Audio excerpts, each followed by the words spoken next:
Good morning, everybody.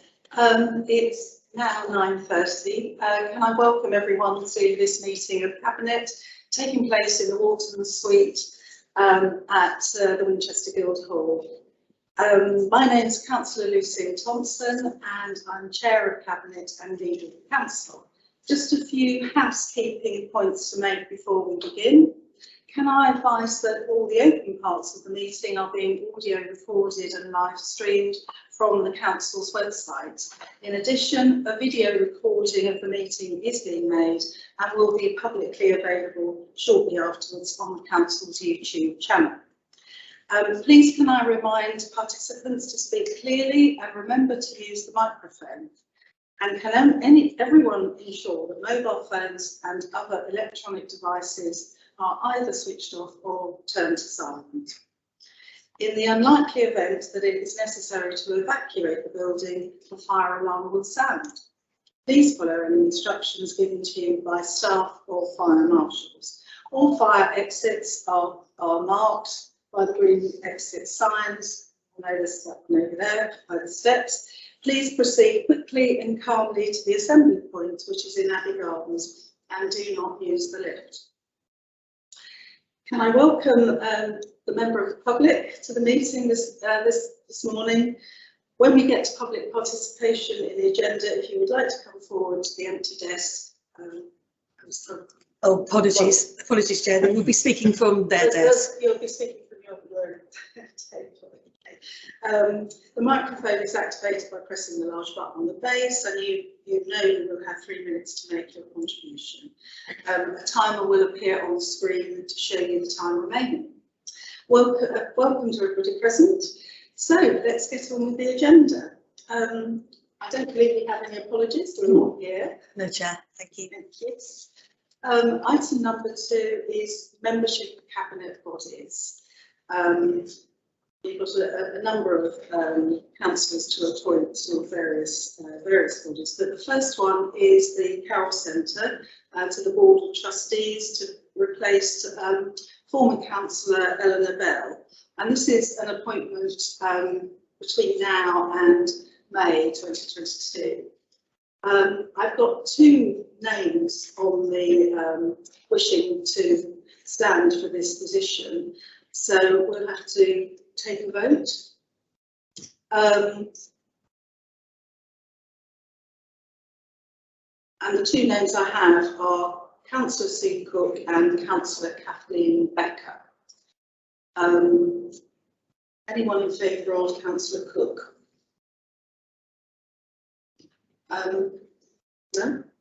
Councillor Becker. Councillor Becker is duly appointed to the Carroll Centre. The next item is the Hampshire Cultural Trust, and this is a nomination to replace Councillor Evans, who has been our observer on the Trust. And again, it's an appointment that lasts until May this year. And again, I've got 2 nominations, Councillor Patrick Cunningham and Councillor Brian Laney. All those in favour of Councillor Cunningham? All those in favour of Councillor Laney? Okay. Thank you very much. Councillor Laney is duly appointed. We then have 2 cabinet positions. The first one is it has to be a cabinet member, and it is to be a director and charity trustee of WINAP. And we'd like to appoint Councillor Hannah Williams to that. Agreed? Agreed. Thank you very much. And the second one is for, again, a cabinet member as a deputy on the board of Project Integral Management Board. And we'd like to appoint Councillor Neil Butler. Agreed? Agreed. Thank you very much. Okay, item number 3, disclosure of interests. Councillor Tuckett. Yes, We will be talking about waste management, and that's an area of council responsibility as well as ours, and I'm a county councillor, although that's a personal non-prejudicial interest. And similarly, later on, we will be talking about the public sector equality duty, and I run a charity that is very active in this area, as well as with the NHS on equality questions. And again, that's a personal but not prejudicial interest. Thank you very much. Any further disclosures of the interest? No? Okay. Item number 4 is just to note the request from councillors to make representations on an agenda item, and as in the past, I will call you when the item comes up on the agenda. Okay. Thank you. And now we turn to public participation. Mr. Tate, would you like to address this? Thank you, Madam Chair, for the opportunity to address Cabinet. And I want to raise what I feel is a very important issue, that of the desperate need for a pedestrian footbridge to run alongside the existing city, the Itchen Bridge. As someone who tries to walk everywhere, I use this route over the Itchen Bridge many times a week. And what I regularly observe is the clear concern that many pedestrians have about their safety when crossing. Many people report to me their experiences of actual or near misses with vehicle wing mirrors and worse, and also some aggressive behaviour from motorists if pedestrians step onto the road. I've measured the current pavement, it's only just over a metre wide, just enough for a standard scooter. I'm not sure if a double buggy does fit on there, but either way, often people do step into the road to let oncoming pedestrians pass. The bridge is a wonderful structure. There are excellent views from it down the weirs, but only if you have an opportunity to stop. Although the current bridge, built in 1830 before cars, is Grade 1 listed, it must be remembered that first and foremost, it's a bridge. If we are to encourage more people to get out of their cars, then consideration of pedestrians is essential. Last week, I addressed the Health and Environment Policy Committee about air pollution, and the area around the bridge is particularly bad because of queuing buses and lorries to get over. With the brilliant Chesil Lodge just up the road, Watersmead even closer, there is good reason to consider improving the bridge. Residents from St John's are encouraged to use facilities at Chesil Lodge, but the inadequate bridge is a real barrier to them. Also, surely we want people to walk to and from the leisure centre, the athletics track, park and ride, but the unsafe bridge dissuades many. Some years ago, Richard Jobson, design engine partner, did an awful lot of work on this very issue, and Richard prepared some brilliant schemes for a 1.5 metre footbridge to run alongside the existing structure. Hain, Kiddick and Steele, structural engineers, ensured that it could be built without affecting the existing listed structure. At one point, I believe funds were allocated by the council to progress this project, but that seems to have died a death. Please be brave and pragmatic. There is a solution here which respects the historic structure, but makes life safer for pedestrians. Help us pedestrians as much as you help cyclists and motorists. Thank you very much. Thank you very much, Mr. Tate. Councillor Todd. Thank you, Leader. I visited the bridge last week with county and city officers and the portfolio member for highways at Hampshire County Council, Russell Oppenheim, and we talked about the problems that there are for pedestrians on that particular bridge.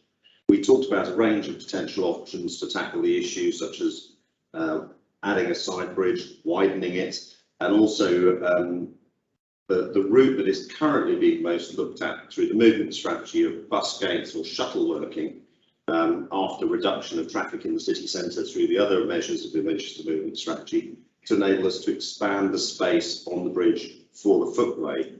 The walking route from the station all the way down the high street to the leisure centre is a very high priority as part of the movement strategy. and detailed engineering studies are being looked at for every stage of that route, including the bridge, and looking at ways of making it safer and better for pedestrians all along the way. Obviously, the planning and engineering challenges of putting a new bridge next to a Grade 1 listed bridge, or an idea I suggested for finding a way of widening it, are major. And the county's budget for bridges, I think, for the whole county is about £4 million, and that's not enough, excluding some funded works that they have in particular places. So it would be something where any intervention of that kind needed funding from government. But this is a big priority. Improving the walkability of that section of the High Street and Bridge Street is a very big priority for the movement strategy. The recognition that the status quo is not acceptable, and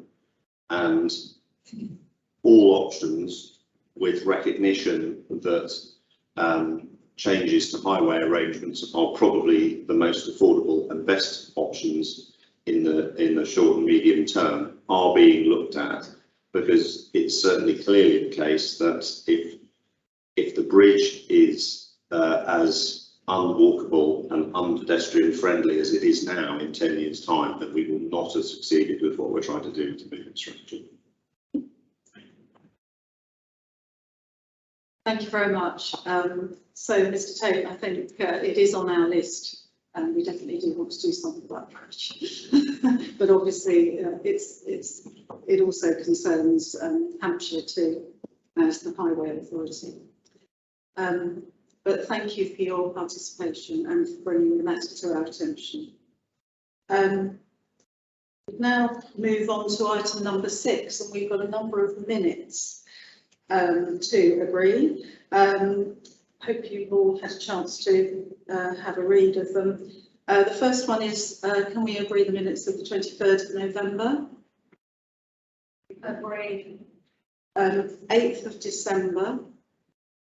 Agree. And 22nd of December. Agree. Yeah, thank you very much. Right. We now have leader and cabinet member announcements. Councillor Clear. Thank you, Leader.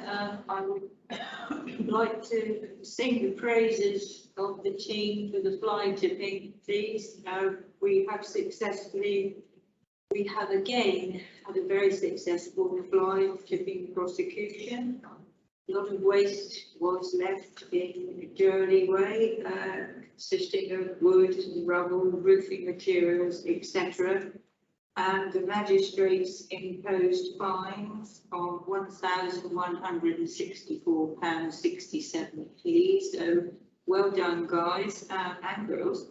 The number of fly tips have fallen since September from 173 to 73, which is good. And since the Winchester Council put in the new signs and cameras, I think that's helped a great deal. So very pleased regarding that.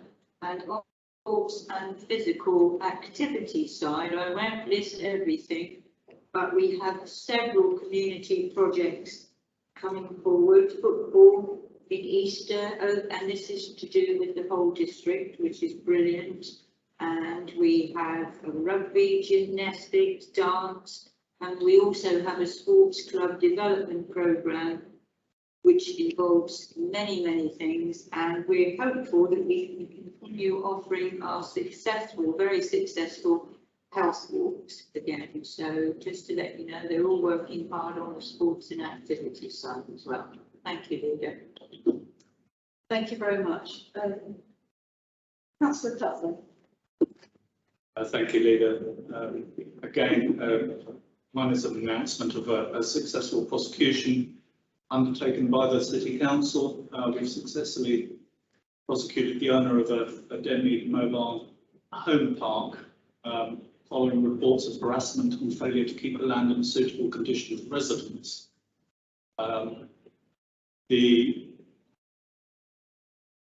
defendant was fined £8,000 and awarded £2,500 had to pay £2,500 compensation to the 2 victims of the harassment.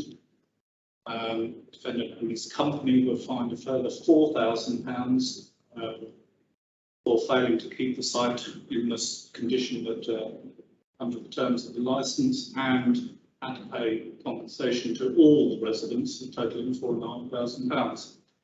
Council was awarded costs totaling £14,000. And I think this sends a message to mobile home park owners that we will not tolerate that sort of harassment and not keeping sites to the site conditions. So we hope that sends a good message. Thank you, Councillor Cutler. Councillor Learning. Thank you, Leader. Very briefly, I'm pleased to announce that following their considerable contribution to enable social homes to be built at the Valley, Homes England have carried out a compliance audit and agreed that the scheme fully meets their requirements. This isn't perhaps the most exciting announcement, but it does give the opportunity to once again thank the New Homes team and all those involved in their tremendous hard work in making the scheme a success. Thank you. Thank you very much, Councillor Learning. I think that probably concludes the announcements this morning. So we can now move on to the main items on our agenda. Number 8, approving the joint municipal waste management strategy on pages 29 to 68 of the meetings pack. Councillor Todd, would you like to introduce the paper, please? Certainly, Leader. This is a very important paper. The bin service is one of the ways that people, well, the main way that people interact with the City Council week in, week out, when their waste is collected. And although we've been making a lot of progress recently, we've really increased our recycling rates through doorstep glass collections, the new carton bins, doorstep collections of electrical appliances and batteries, and a really rapid growth in the amount of garden waste that we're collecting with the new service. And that has taken us to be the number 2 recycling authority in Hampshire. We have the lowest residual waste levels, but we're hitting a cap on what's possible. There are things that we can still do under our own control, but we're very dependent on where we're able to take the waste we collect and the system that's in place for that to happen. And in Hampshire, that's organised through Project Integra, which is a partnership between all of the district councils, the county council, Portsmouth City Council, Southampton City Council. The districts, Portsmouth and Southampton, collect the waste. Hampshire, Portsmouth and Southampton, in a partnership, dispose of the waste. And what this paper is about is responding to the Government's Environment Act and what we hope will be the regulations and details that come through to it, to step change our collections and take it up to the next level. And there are, in order for the county, so on Thursday, the county will be approving a capital programme of £30 million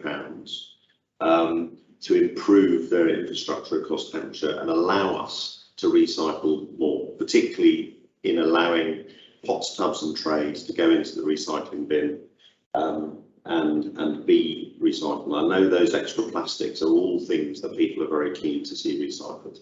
So the disposal infrastructure across Hampshire needs to be improved.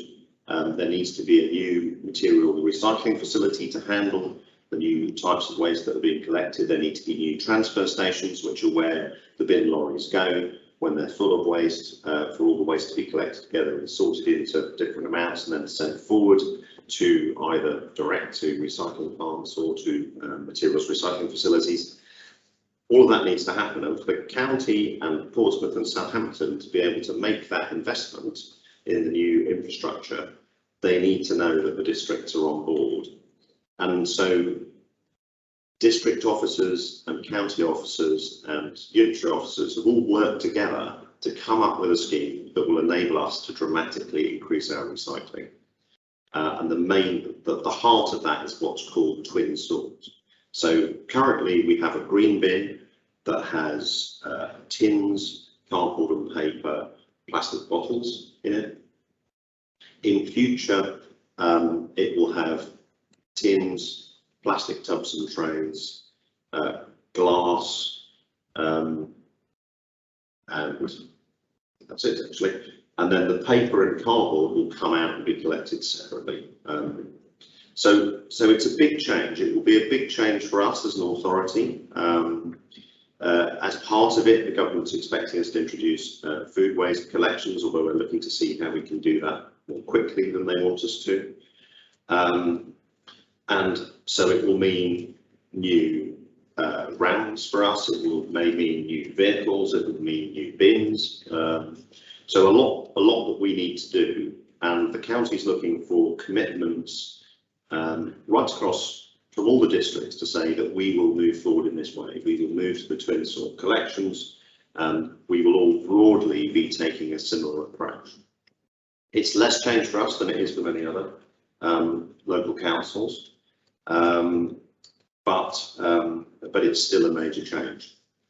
And so the purpose of the decision today is that we make that commitment so that the county can have confidence as soon as the various rules from the central government come out in terms of how the new waste system nationally is going to work, that they can make that investment and we can all move forward together. The plans were reviewed at the Health and Environment Policy Committee and generally very well received. The direction of travel of the strategy was supported. One of the things that we had asked to be put into this joint municipal waste management strategy, the so-called JMWAMS, was a stronger commitment to carbon, which is now highlighted as one of the main, to cutting carbon, one of the main outcomes that the new system is aiming at. But there was a very reasonable point made that it would be useful that this paper and our future plans is more explicit about the carbon impact of the decisions and choices that we're making. There's agreement that we need to work with our partners across Hampshire to develop actions as soon as possible to ensure that we're ready to move as the new government regulations following up the Environment Act are introduced. And there was a lot of interest in intermediate arrangements. So in the event that government proposals are delayed, which is not unheard of, that we're thinking about what we might be able to do in the meantime. So I mentioned the option of food waste collection. There was an excellent deputation at the meeting from a local voluntary group, and we have a really good network of voluntary groups across the district who are interested in recycling. So we were asked if we could actively work and network with them and work with them as partners to help educate people on how to recycle more effectively. We thought that was a great idea, and I think we're keen to see how we can do that. We talked about options like having a program to enable people to recycle more from flats. That's something they've been working on at Basingstoke, and that's something we can learn from there. More options at Brim sites, and looking at our communications program as well to see how that can improve our recycling rate and cut contamination. So we were given some very good challenges at Health and Environment Policy Committee, but the fundamental paper that we're being asked to sign off today was endorsed. And so I would, I'm strongly supportive of this. I should point out, I suppose, as an interest, that I was deputy chair of Project Integra at the time these plans were developed. So Winchester, in terms of the work we've done so far, has been very supportive of this direction of travel and this work. We're keen to move ahead. I would really appreciate it if Cabinet could endorse the joint municipal waste management strategy here today. I don't know if William has anything to add to that. I've tried to cover those things.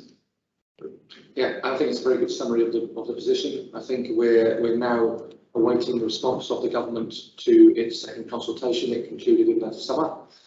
That's likely to set out exactly what we're expected to do and set out when we're expected to do that and what funding comes with that. So the paper which is presented assumes there will be some more detail coming on that, and things might change as a result of that, because the changes suggested and the finances suggested which come with it are quite significant. So really interesting time ahead, but I think Councillor Todd summarised the position very nicely, so I don't have anything particularly further to add unless there are any questions. Thank you very much, Councillor Todd, and thank you very much, Mr. Williams. We have one councillor who wishes to speak on this item. Councillor Pearce. Thank you, Leader. Yes, I agree entirely with what Councillor Todd has said. There was a general agreement in the Health and Environment Policy Committee. I think the disagreement's largely because, regretfully, they didn't have the JWAM's document in front of them. They hadn't read it because, of course, it's a cabinet paper and it wasn't presented to our committee, which I think was sad because so much was in there that was necessary for us to understand the direction of travel that Mr. Williams and Councillor Todd were directing us. And equally, if one had looked at the Environment Act, particularly Part 3, the way ahead is quite clear there. It's not so much we have a choice, we have no choice. It's quite clearly being laid down by government what needs to be collected. The only sad thing I think in the Act is that the air quality section, quite frankly, is disappointing. And I can't understate that. It was gutted in the House of Lords for some strange reason, which I guess leaves a way forward for the Clean Air Act, which I think is still on the, Clean Air Bill, which I think is still on the table. So it's a question of what's the space. Now, a question of the way forward, yes, we did have suggestions what should come there. I'll reiterate some of them.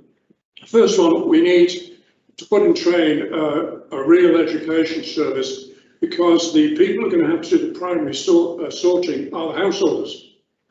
We have to get the right things in the right bins because that is the only way we are going to increase the recycling rate from, quite frankly, the 40%. I recall 12 years ago, Mr. Williams may recall this, I think Eastleigh had a recycling rate of something like 48%. And all of the recycling rates have gone down since that time for whatever reason. I'm not going to point any fingers at anyone. What I'm simply saying is what we've done, what has been introduced recently is a way forward. It's only given us 2%. We've still got the rest of the 60% to get out of the waste train. We need, therefore, to make sure we actually do educate the householders because they will become the primary sorters.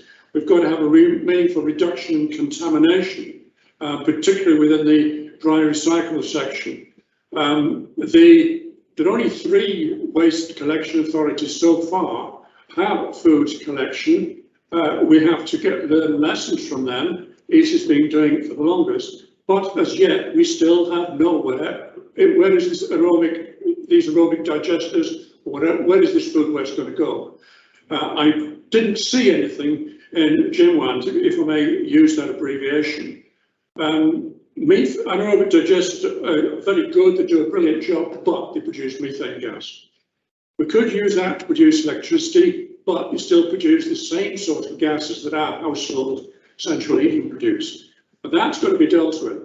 And towards it might be to subsidise for householders, if you've got gardens, of course, hot composters, which do a very efficient recycling of not just food waste, but also garden waste. But again, they do produce methane gas, and that would be an issue. We have to, and I guess whoever is in the cabinet has got to start looking at the BIFA contracts again, because the present contract isn't suitable for what we need to do. So that's going to be, we've got, I think, Project Integra suggests a 2-year timeline to get it all in place. Now that assumes that every one of the waste collection authorities, it includes the 2 unitaries, are actually working in consort. And this is one of the aims of GenWANs, which means, of course, the constitution of the partnership will have to be modified, and that's something for the team of officers working with Project Integra will have to have in hand if they haven't already. At this point, I'd like to congratulate those officers. I think they've done a very, very good job of interpreting the Environment Act. And clearly they're working, I think, from July through to November, and that's reflected in GenWams because they keep on talking about the Environment Bill. There's nowhere in the paper we were given, or the paper you've been given, that actually refers to the Environment Act 2021, because it was given the Queen's assent in November, and that really should be noted. Another point that could be done, and it was mentioned, Fareham has just introduced all of its freighters, and that has, remember, it's a direct management, they're not contracted. All their freighters are now using 100% biofuels.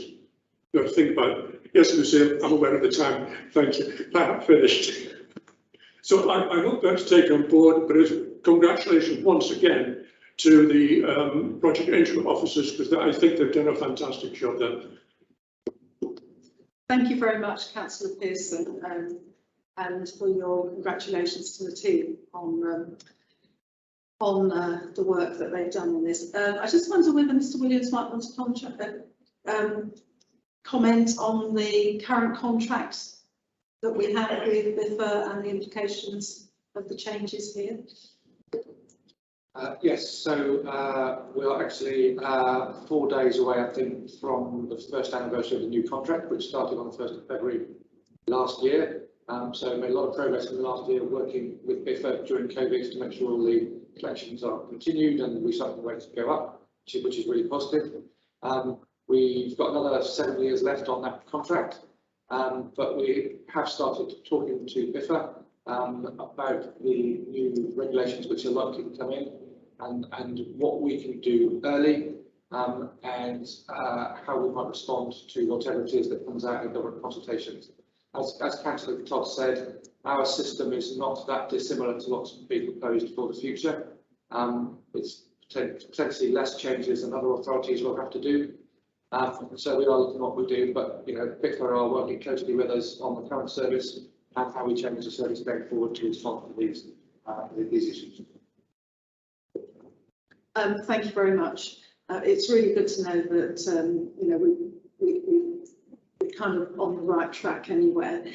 And I'd just like to take this opportunity to also thank the team during the last couple of years for carrying out what has been a fantastic service across the district to our residents in very difficult circumstances in terms of the pandemic. And I think residents really appreciated that service and showed their appreciation in lots of different ways throughout the last sort of 18 months, 2 years. So thank you. Councillor Todd and then Councillor Cutler. Oh, okay. Councillor Cutler. Yeah, I just like to respond to Councillor Pearson, who has raised it a couple of times now about anaerobic digesters and their creating methane. The reality is that food waste, uncontrolled decomposition, will create methane that escapes to the atmosphere, and it will create carbon dioxide that escapes the atmosphere. If it's controlled decomposition within an anaerobic digester, we capture the methane and can use the energy from it to replace other energy sources. So rather than that methane dispersing into the atmosphere, it is used either to replace natural gas or to produce electricity. Yes, on burning it, it produces carbon dioxide, but it is replacing fossil fuels in that process rather than being wasted to the atmosphere. So therefore it has a net carbon saving. And that's what's key about using anaerobic digestion. It's not so much of a concern about the methane that is produced, because that methane is under control and can be used as a fuel. Councillor Williams. Yes.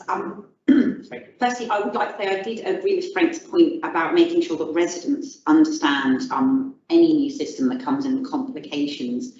I went away to the Forest of Dean recently, and they had a completely different recycling system to us, and it's quite baffling. You stand there looking at bins thinking, which bin do I put what in? And we do need to make sure that for people who are householders, it's as simple as possible and that we tell them. But I do think that as the council, the changes that we've made, the things that we've done with waste and recycling, we've actually used very good systems of sending stuff out in the post, but actually very good reminders on social media. And I'm sure that's something that we would do. I think it is that kind of key thing of almost putting yourself in that place of being somewhere completely different and having a new system. How do I go about doing this? And I think any recycling system to work, we've got to get those householders shoving the correct thing in the correct bin. Otherwise, it kind of just falls down. And I think that's a really key point. So thank you, Frank.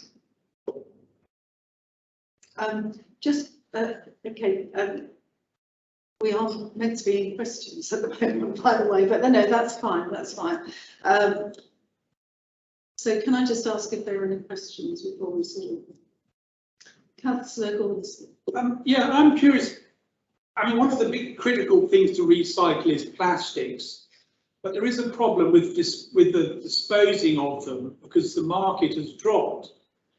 So I just wondered whether the fact that the price of oil and gas, which is a feedstock for plastics in the first place, the fact that that's bounced up a huge amount in the last year, whether that might actually improve the demand for plastics.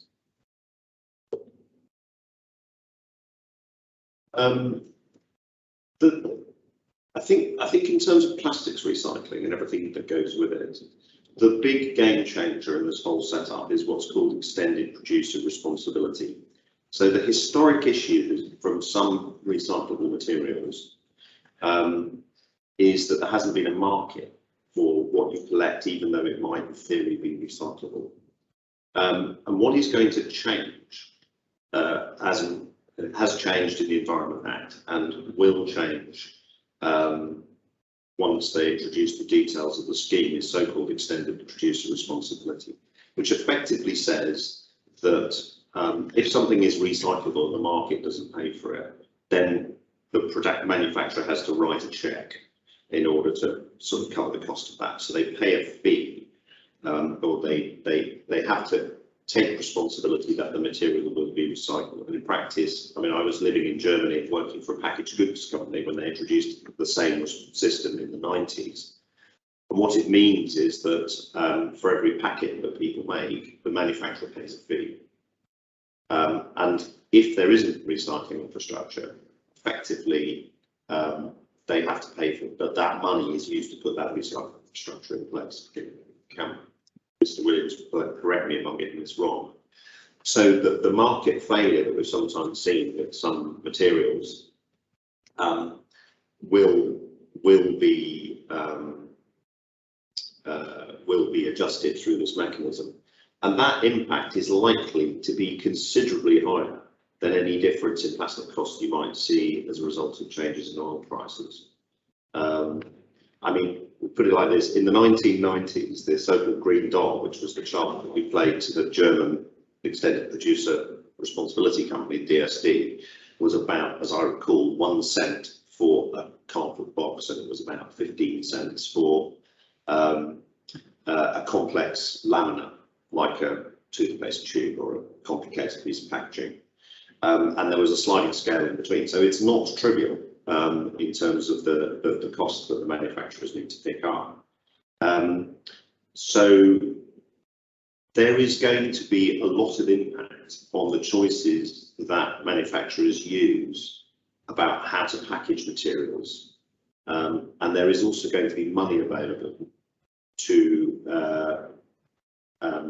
enable recycling. So that combination of the everyday business of changes in raw material prices, combined with extended producer responsibility and other interventions such as the deposit return scheme, is likely to have quite an impact on manufacturer choices about how they package goods and the choices they make in terms of how that happens. So that's one of the uncertainties that we have to deal with, because a lot is going to happen in the world of waste. So there will be the things that we're having to deal with on the ground, and then there will be the changes sort of going on in the collection infrastructure, but also upstream in recycling as a consequence of this. So it's big change ahead.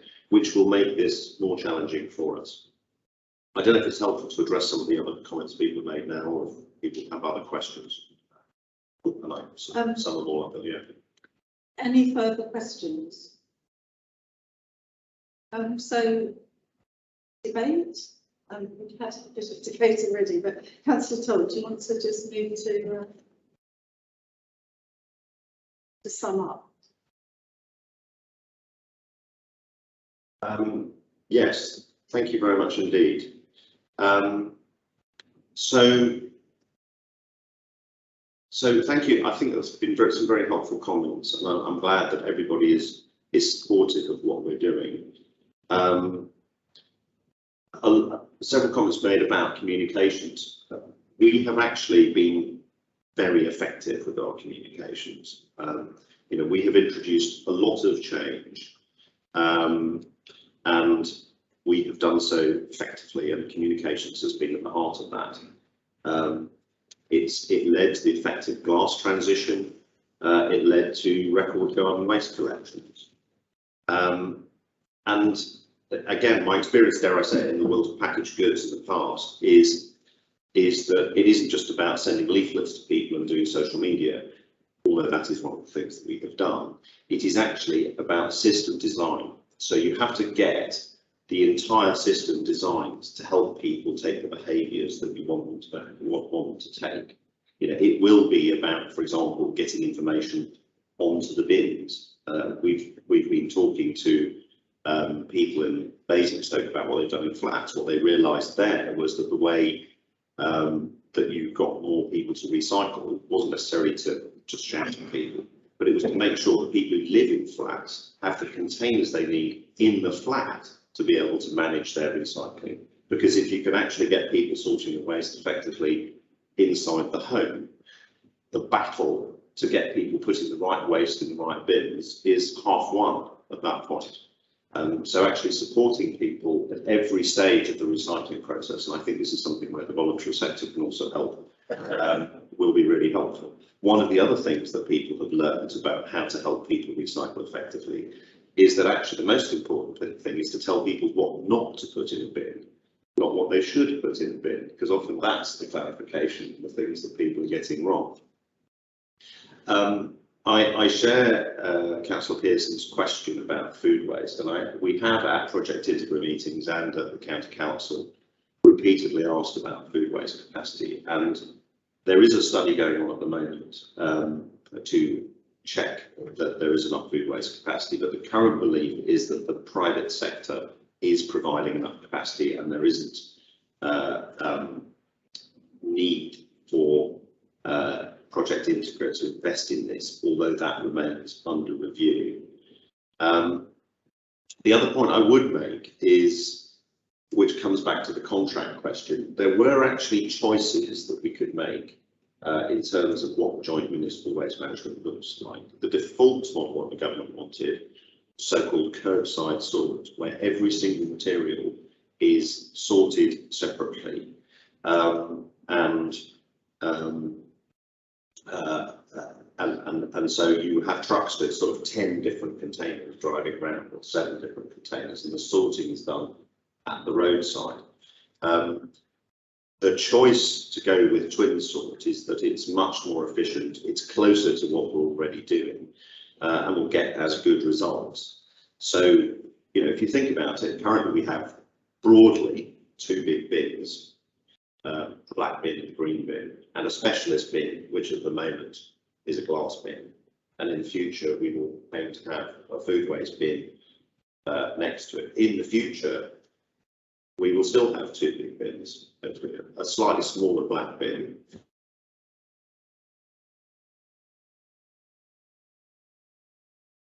In it, so it will be the bottles and plastic and tins.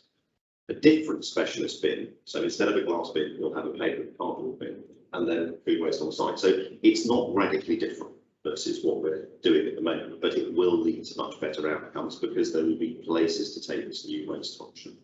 And one other point that's been talked about, he mentioned the use of, I think, recycled vegetable oil or something in fair. We are actively looking at zero carbon options for future recycling operations.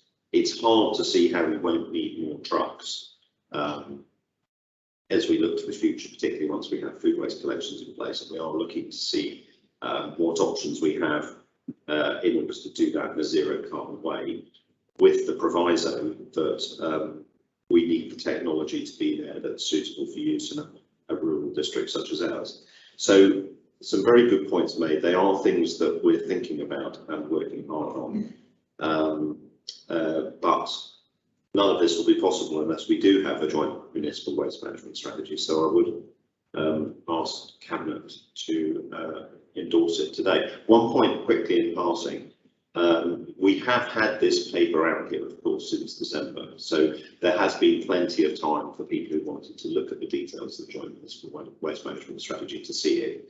So I take the point in terms of the choice of which papers Health and Environment Policy Committee chose to look at their meeting, but we have actually, Cabinet at least, has made the detailed proposals available for well over a month. So those that have wanted have been able to look at it. Thank you very much, Councillor Todd. Right, so we move to the recommendations now on page 29. Are we agreed? Agreed? Agreed. Thank you very much. Right, we now move to agenda item number 9, public sector equality duty, on pages 69 to 112 of the agenda pad. 3331. Could I ask Councillor Cutler please to introduce the paper? Thank you, Leader. This report sets out the Cabinet's updated and refreshed approach to the public sector equality duty. I present today for adoption the public sector equality duty policy, the new impact assessment template, and the equality duty action plan. The policy template and action plans align us with the LGA's Equality Framework for Local Government 2020, which is a useful tool to benchmark our progress. Audit and Governance Committee has had some helpful comments, and I agree with their suggestion of an identified lead cabinet member, a member champion, and a clear line of responsibility from the officer team. So I would like to confirm today that the lead cabinet member will be Councillor Angela Clear, the member champion will be Councillor Kathleen Becker. Lisa Kirkman, the strategic director, will sponsor the work, with Ellen Simpson, corporate head of strategic support, leading the equality drive within the council. The lead officer will be Melissa Kenny, managed by Simon Houseman, policy and programme team. As outlined on page 80 and 81, we have an ambitious timetable of training and implementation. And following the implementation of these steps, the City Council will build on the excellent foundations of this report. We know that there is work being done by teams at the Council, local communities and partner organisations to address existing and emerging inequalities in the district, particularly as a result of the COVID-19 pandemic. Elected members have a key role in this work, making the district a more inclusive place for everyone to live, work and visit. There are also many synergies with our commitment to the principles of a city of sanctuary, so unanimously agreed by full council 2 weeks ago. The formation of a Members' Equality, Diversity and Inclusion Forum will be an opportunity to consider the evidence of inequalities in the district, understand the issues directly from different communities and groups within the district, and consider current and future work to address these issues. It is also fundamental to moving the council and district closer towards becoming a truly inclusive place where everyone can thrive and feel that they belong. After training has been delivered to all officers and members, this forum will be actively pursued in terms of reference brought back to Cabinet. I therefore ask Cabinet to approve the recommendations of this report. Thank you very much, Councillor Cutler. Cabinet members, any questions on the paper? No? Councillor Todd. Yeah, I mean, I thought the overall paper, and this is an area I work in professionally, and I thought the overall paper and policy in particular were very good.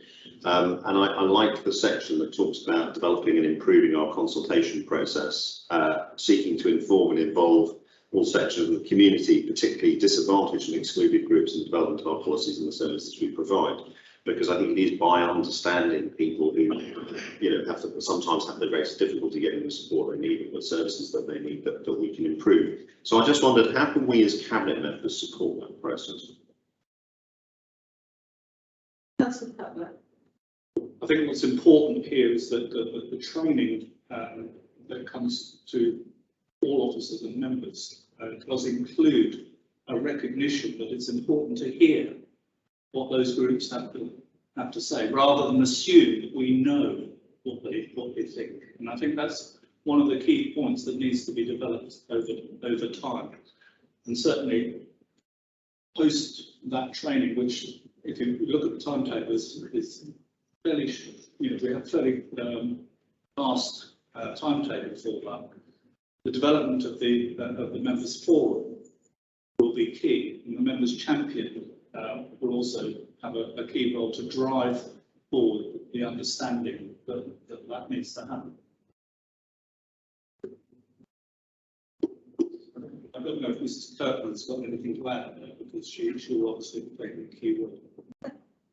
Thank you, Councillor Cutler. No, nothing further to add. You've outlined that it's we are looking to quickly train officers and councillors, and that's due to be completed and undertaken in March of this year. So after that, we're looking to bring those terms of reference back to Cabinet for this Equality, Diversity and Inclusion Forum. So work is moving at pace in the area. Thank you. Thank you very much, Mrs. Kirkman. Really pleased to hear that we are getting on with setting up this forum. So I think that's vitally important, actually. Any further questions? No? Any debate? Oh, that's all. It was really just to say that I think it's brilliant that this paper's coming here to Cabinet. I think anything that makes our district more inclusive and fair is, positive. And it's something that, having worked within teaching for years, it's something that we live and sort of breathe by. And I think it's really important. But I think the point that Councillor Cutler made, that actually making sure that we don't assume that we understand other people's lives, other people's group, what they think and feel, is really, really important, that we can't sit as a council and think we know best. I think that's really great, and I think the training will be a really good way for us to kind of perhaps take a little look at our unconscious biases and actually understand a little bit more about, this kind of issue, and perhaps be better councillors. And I hope that will be the case, so I'm fully supportive of it. Councillor Williamson. Well, yes, I think this is all excellent paper, and obviously an important part of our policy. Also a practical step. We have various minorities. Does anybody speak any languages inside the administration? If you want to listen to people, you have to understand them. And if they're speaking in poor and broken English, or no English at all, one might have a problem. I wonder if you could.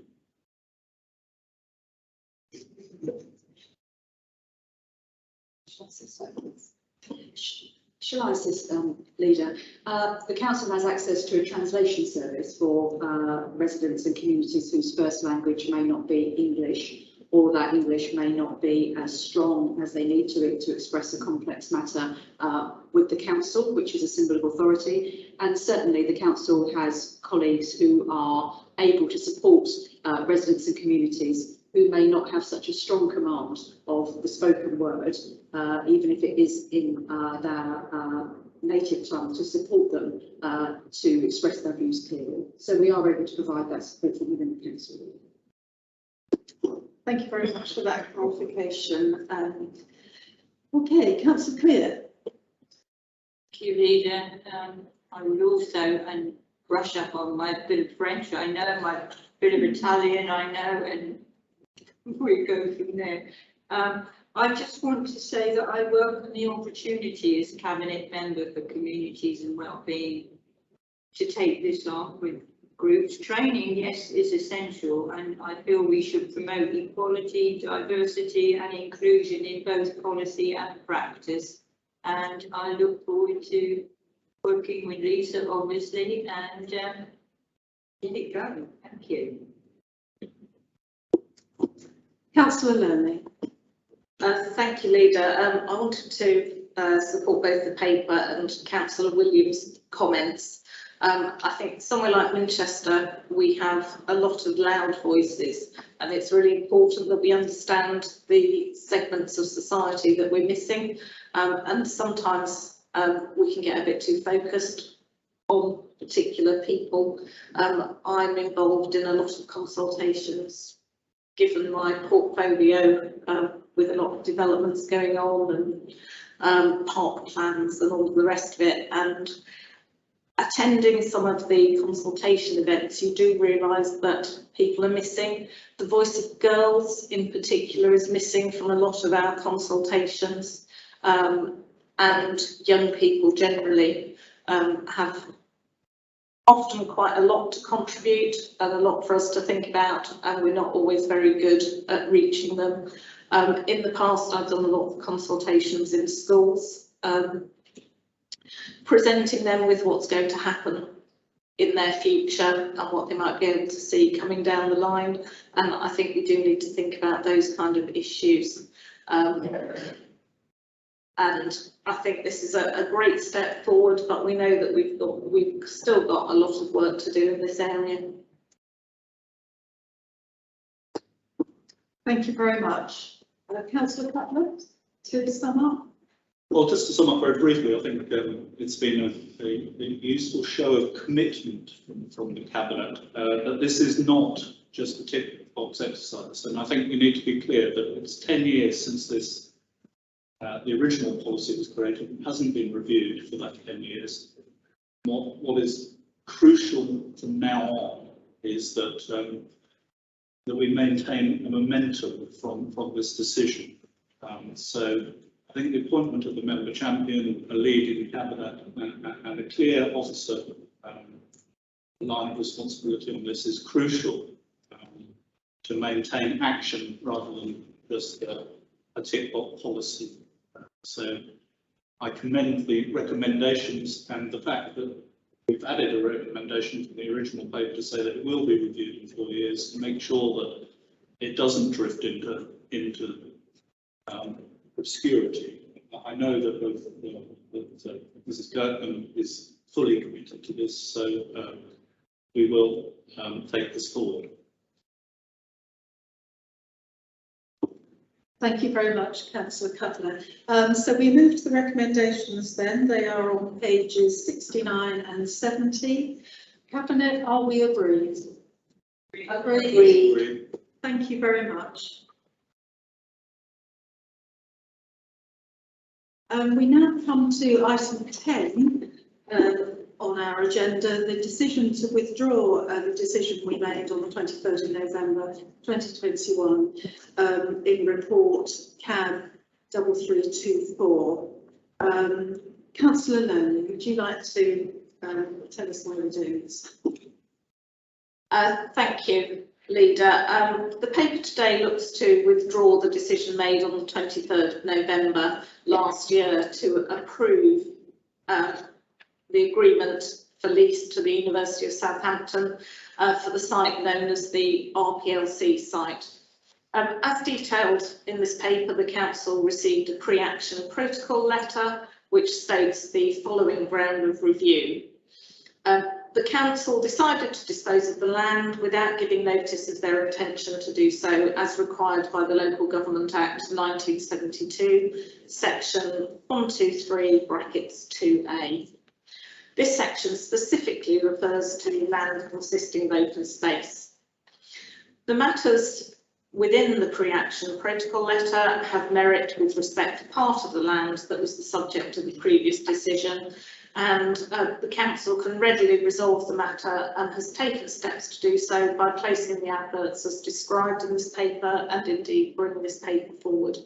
I am grateful to the author of the letter for drawing this to our attention, and I'm disappointed that this step was not included in the original paper for decision. In line with the Act, the Council needs to specify the area of open space land to be disposed of and advertise this for 2 consecutive weeks and consider any objections to the proposed disposal which may be made. The area of open space is not considered to cover the entire site, and this is in accordance with the relevant legislation and case law in this area. Queen's Counsel has confirmed this position to be correct. The deadline for objections to be received by the Council is 4 p.m. on Friday the 4th of February 2022, and any objections will be considered by Cabinet alongside the proposed disposal at a future date to be confirmed, which is expected to be March 2022. Thank you very much, Councillor Lerney. I have one councillor who wishes to speak on this item, Councillor Horrell.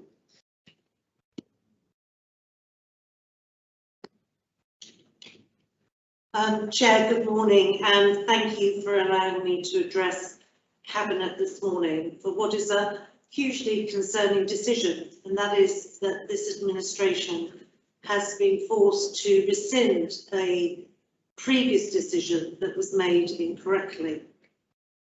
From 1902, the recreation ground, including the area of the redundant leisure centre, the indoor bowling club and skate park, has belonged to residents of Winchester.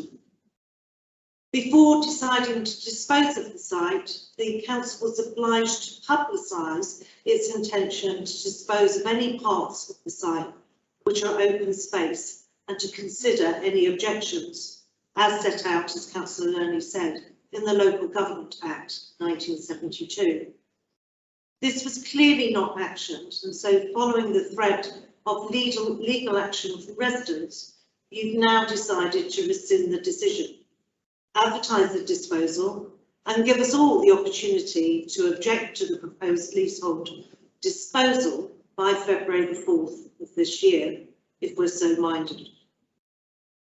Whilst it seems there is support for the River Park vision, which was presented to us by the University of Southampton, it is not clear whether this proposal was the best or only option for our residents and our district. Have others bid? Have others been rejected? You haven't told us. There has been no consultation with residents regarding the future of the site, and they are rightly extremely concerned about what will happen to this community facility once it is leased to a private commercial organisation. As your opposition, we asked you not to progress your decision in November and attempted to call in the decision to scrutiny, which would have given councillors and residents an opportunity to discuss this further. That was refused. You have singly failed to consult with residents about the decision, and it would appear to us that you have made a deliberate attempt to avoid that discussion. Is that because you don't want to enter into it? Are you scared that you may not win the argument? Or is your opinion of your administration such that you think you're above local democracy?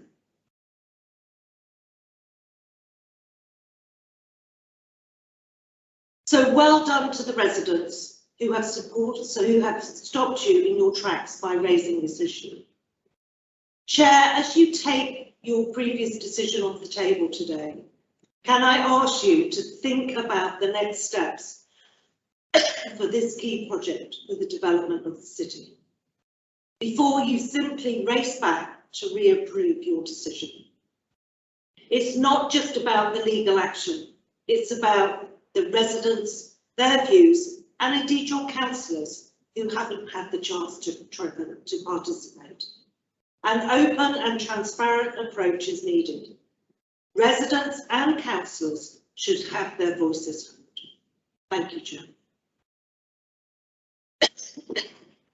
Thank you very much. Any questions, Cabinet members? I don't think we're all quite clear that we do need to rescind our earlier decision. Any debate? Councillor Learning? Thank you.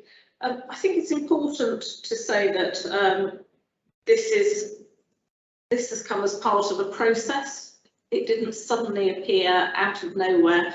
CAP 3190 in 2019 set out the challenges and limited options for redevelopment of the site, given the covenants on the site and the clear preference to maintain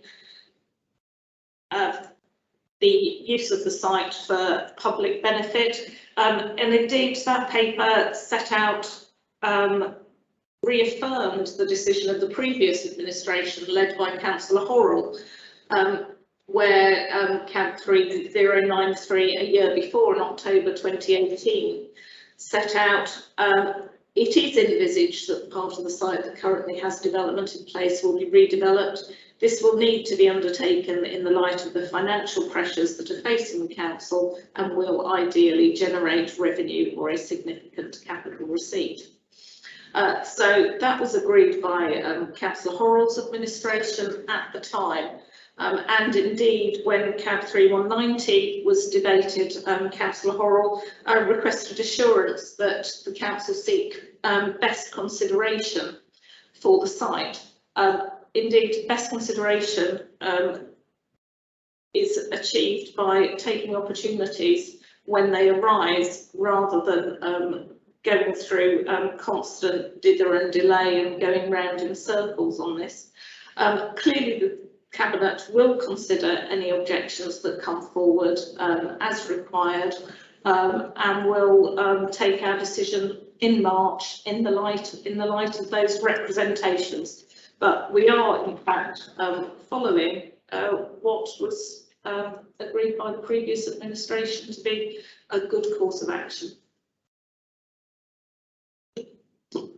Councillor Todd. Yes, sorry, this is a question, not a comment, but I mean, just to confirm the scope of what we're deciding today, so we will be having a fully considered decision after the end of the notice period and looking at the responses we've received. So, I mean, that's correct. So people have a chance at the moment to respond to this particular decision, and we will be taking that into account when we meet again and revisit the decision in light of what we've heard. Absolutely. We are withdrawing the decision today, and we will reconsider in the light of any new information which comes to light between the time we took the previous decision and when we come to look at this again.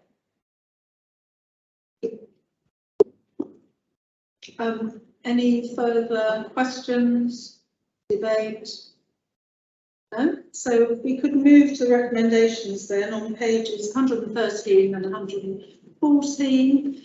Cabinet, are we agreed? Agreed. Thank you very much. We now just, for noting item 11, to note the items in the forward plan for February 2022. Noted? Noted. Okay, well, that's the end of our business today. Thank you very much for everybody who's attended and made contributions, and thank you to officers for all their work on putting together the agenda and the report items. See you again next week. Thank you.